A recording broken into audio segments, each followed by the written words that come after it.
Kigger du, Nicoline? Nej, først.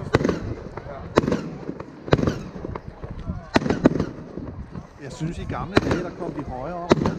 Nej. Der var bare mere kort i gamle dage. Jeg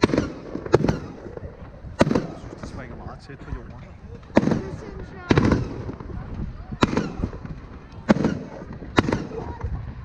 Tror du, de ryger op til 30 meter? Ja.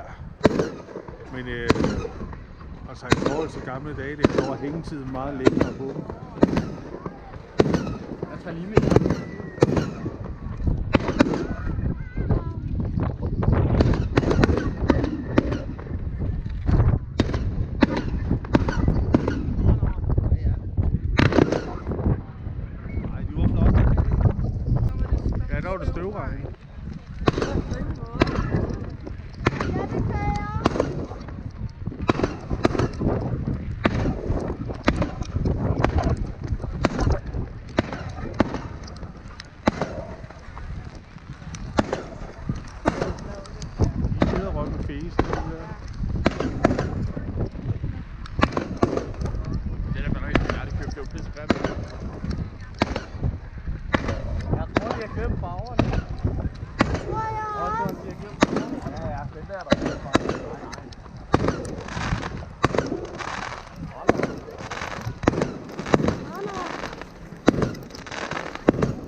Det er et kompas.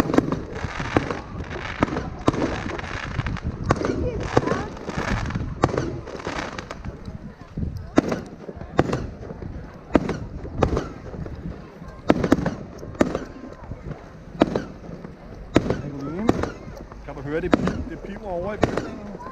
Ja. Bare vent til sat i nogle pumper. Ja.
Stoppet der med at regne nu, Janne? Nej, Janne.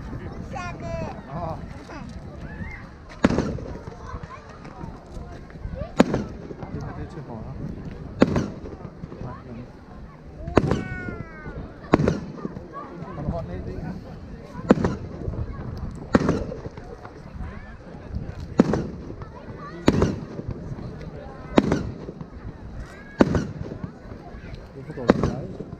så min mor kan følge med. Og nu bliver det store. På Facebook. Hvad? På Facebook kan du mig. Jeg prøver lige.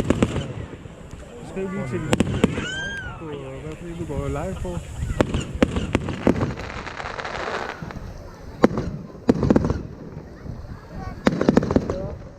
Det er da de store nu herfra. Nej, det er bare batterier.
Det er fandme stort, det batteri der. Det er sgu da flot.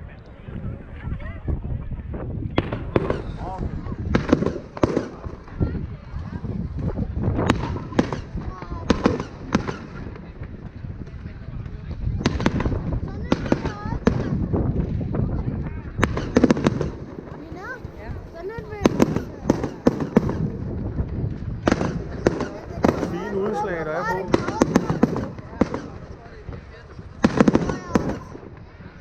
Altså, de der, de får fra.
tror sgu det er Hellfire kamper. Jeg tror, det er store kongen nu. Nej, det bliver Mikkel.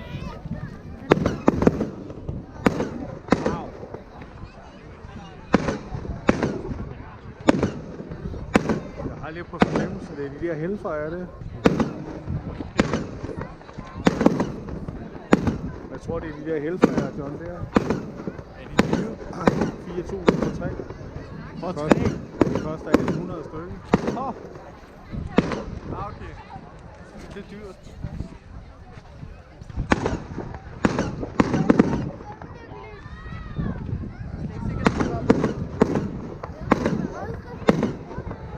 Om de har taget med i dag, eller? Der er bare langt. Der er stræk på. Det er også sjovt, man kan høre det der pip derovre. Prøv at høre. Er det metallet, der giver igen?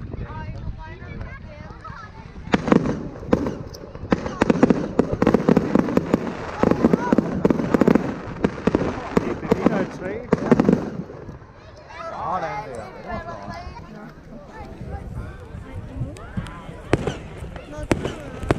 Der er fisk.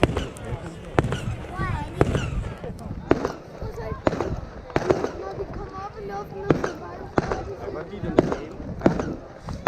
og så gør de det her. Jeg skal lige det ligner et par kalve.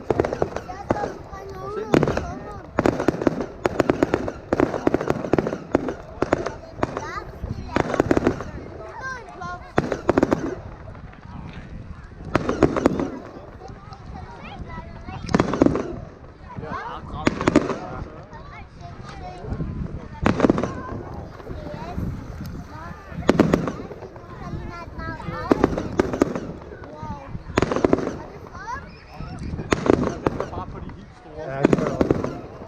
Så er telefonen fremme. Ja. Du føler varme for. Vi kan filme 4. Wow.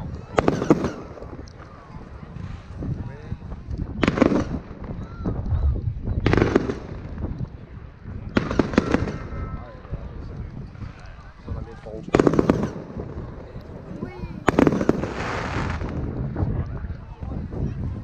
Okay. Ja, det kan godt være, at du må træne.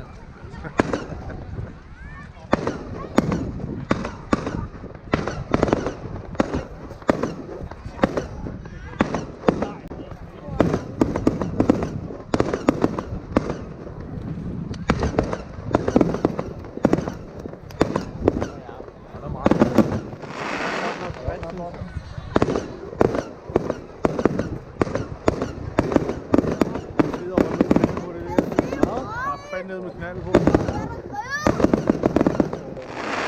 De står tæt på, synes jeg.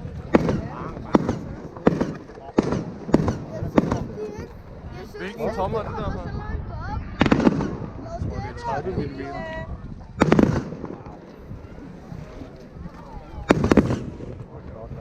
Jeg elsker den der.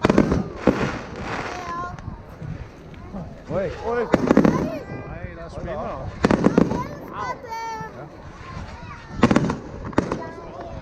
De er flotte, ja.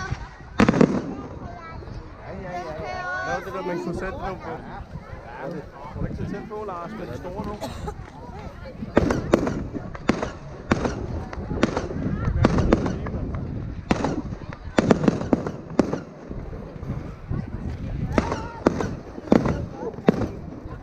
Du kan godt fyre en af de store af nu.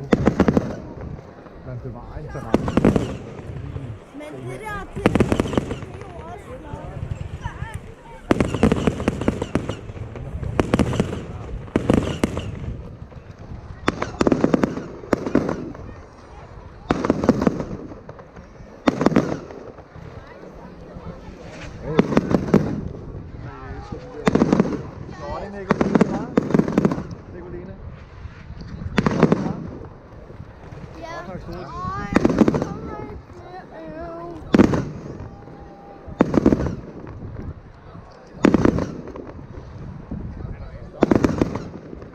tror du, de kan høres, de der knald? Den er 19. Jo. Det er forskudt. Det kommer nu. Det kommer nu. Du kan se, det er 2 forskellige steder, de er startet med opskuddet.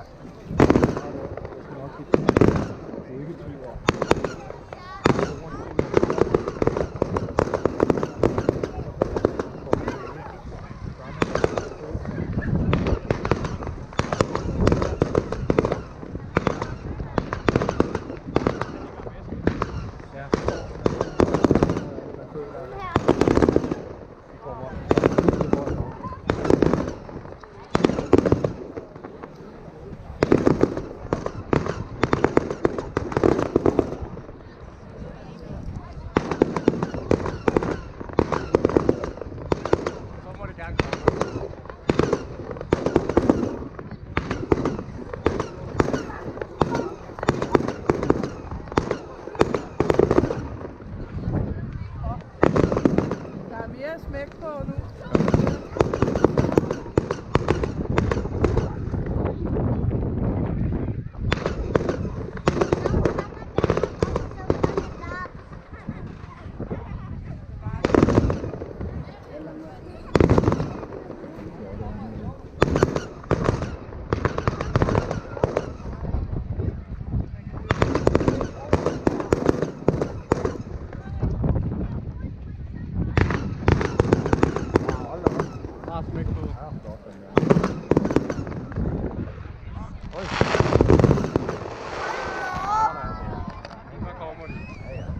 Ej, jeg glemte at filme det der. Ja, det går.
Kan du høre lyden derude?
Have 5 af dem der til lærke, mig.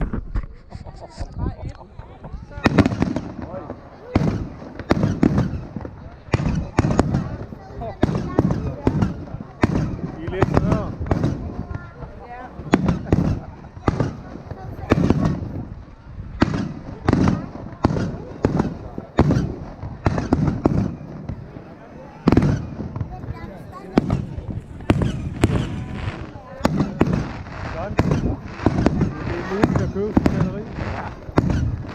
er 2 til Lærkevej.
Nu kommer der luftbomber.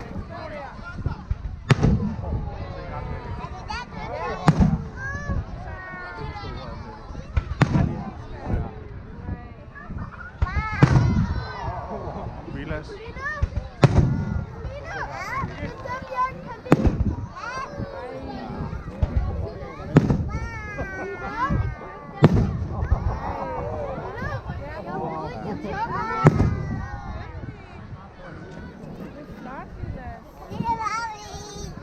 Bobby, der kommer flere. Så kommer de næste. Jeg elsker de guldregne.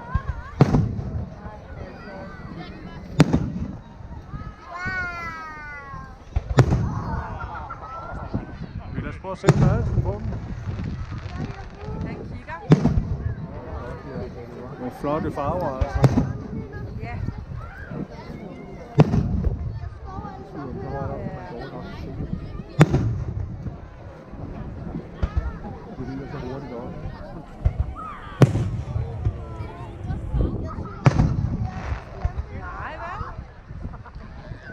Vilas.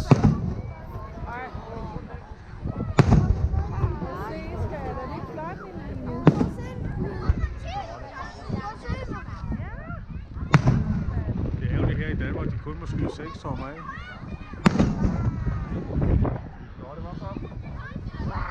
Sindssygt så højt du kører op, mand.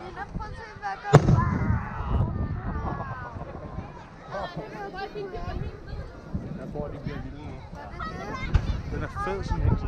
Den er stor, den der. De er møgstore.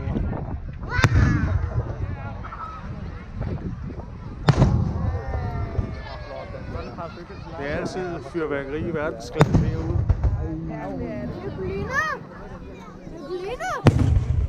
Sindssygt. Okay, den skifter så fra.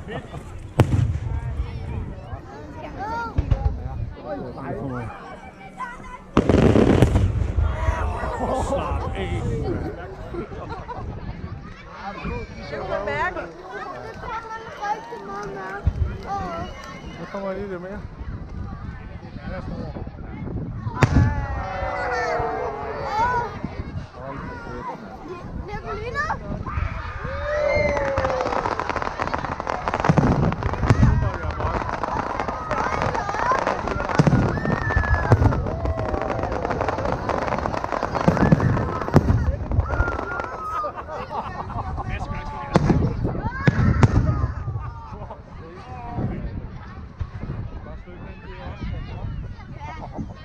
John, skal vi ikke have noget sådan nogle der til Lærkevej?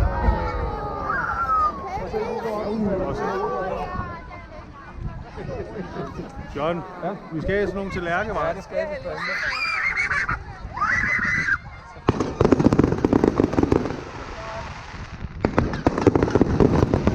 Ej, jeg gider ikke det chat, det er lad os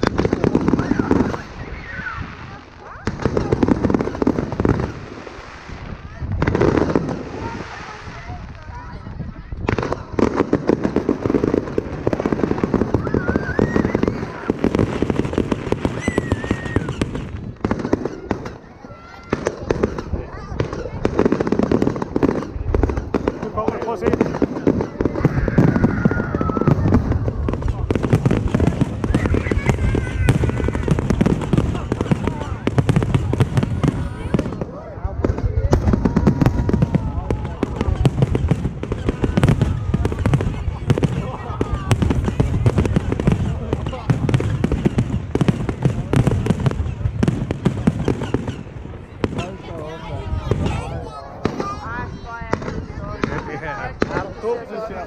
Ja, det er verdens. Det er verdensklasse fyrværkeri. Så kommer det.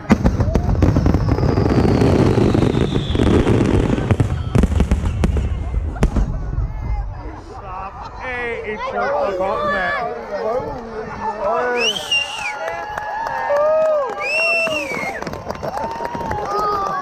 Er du sindssygt?